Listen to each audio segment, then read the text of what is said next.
Hi guys, I'm Dominic on the World Class Happiness channel again. Today's message is going to be about preparation and the importance of preparation.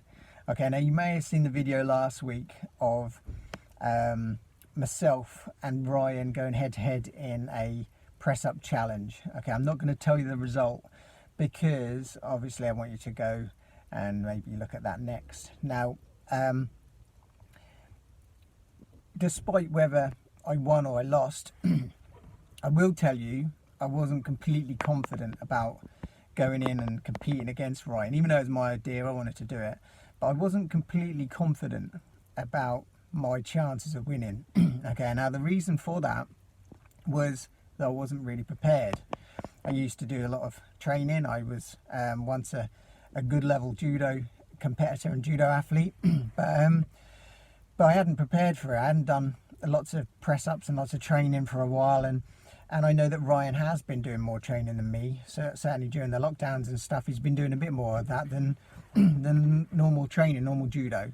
So yeah, I wasn't completely confident, and being prepared is what makes you confident, and that is the biggest reason for being prepared, because confidence is key. Really, confidence is key for you know, if you're going to a job interview, if you're going on a date, if you're you know, you're trying to prepare and prepare a presentation for work, you know, if you're going to a judo competition or you're going to any kind of sporting event or anything like that, you know, it's important to be prepared. And when you are prepared, you're a lot more confident.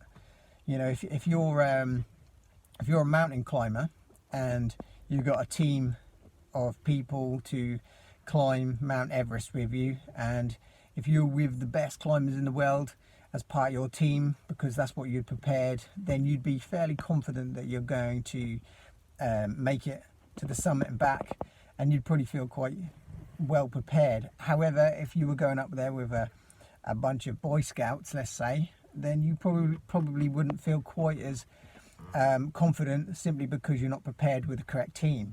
All right, now when you're confident, when you're prepared, sorry, you can feel more confident, and generally things go better. Now I know that from experience. I know that from experience in competing in judo. There have been times where I haven't been quite so prepared. It could be that I'm coming off an injury. It could be that for some reason I haven't been able to train quite the same, and I know that I'm not particularly fit or whatever, and that does then affect your confidence, because you realize, you understand that you're not fully prepared. But generally, when something's really important to me, I will prepare well. And you know, I'm not the most, I wouldn't say I'm the most organized person in the world, but I am quite good at preparing for things if things are important. And there have been times in the past where you know, I've had big competitions coming up and I have prepared well. I can think of one in particular, and wasn't the biggest competition I've ever been to. You know, it's a fairly decent event, and it's quite a difficult one to win. It's the Scottish Open. You know, not too many people in our country would have won a gold medal at the Scottish Open. Quite a tough event, but not you know, it's not the Olympic Games, so so you know, that's not going to be one that everyone's going to necessarily peak for. However, on this particular occasion, I don't even know what year it was, probably, I don't know, early 2000s maybe. I just happened to be at that particular event. I'd happened to prepare really, really well physically, so I was probably the fittest I'd actually ever been. You know, training had been going really well. I'd been injury free. I'd been working really hard, but not just that. Mentally, I'd been really preparing well as well. You know, I'd actually been visiting a sports psychologist in London, and everything was really tip top. And at that particular time, everything was just clicking into place, even to the extent where I'd done some kind of visualizing, and when I'd been told by the the sports psychologist, that when you've, you know, when you feel like you're in a sort of flow state and everything's going well, to think about a particular song going through your head. And I chose By the Tiger, the old Rocky 3 song. And he got me, actually, when we were actually doing these sessions, he got me to break a fairly thick wooden board by using my hand to break it, karate style, I guess, but well, with my fist it was. And you know, at the time I wasn't totally sure that I could do it, but he'd got me into this zone, and he got me kind of believing in myself. Then this song was playing and I just went through it, and it was easy to go through. Now, whether this is easier than we think, I don't know. I don't know whether that's a little bit of a trick, but at the same time, he did put it to me like, you know, we've had rugby players smashing away at these boards and they can't break it, whereas you have somebody, an old lady, for example, who gets in the right frame of mind can break the board. And that's how he sold it to me. And I felt that when I did it, I was in the right frame of mind and I broke the board.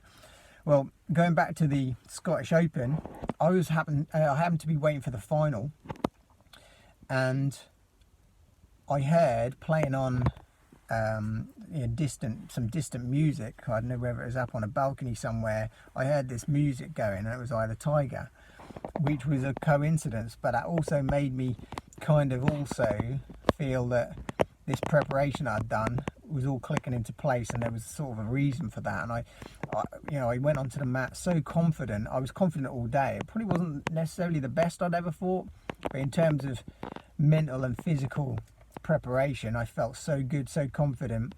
And during the match, oh no, that was it. This is another thing. I was confident enough to actually warm up with the person I was competing with in the final, which is unheard of, really.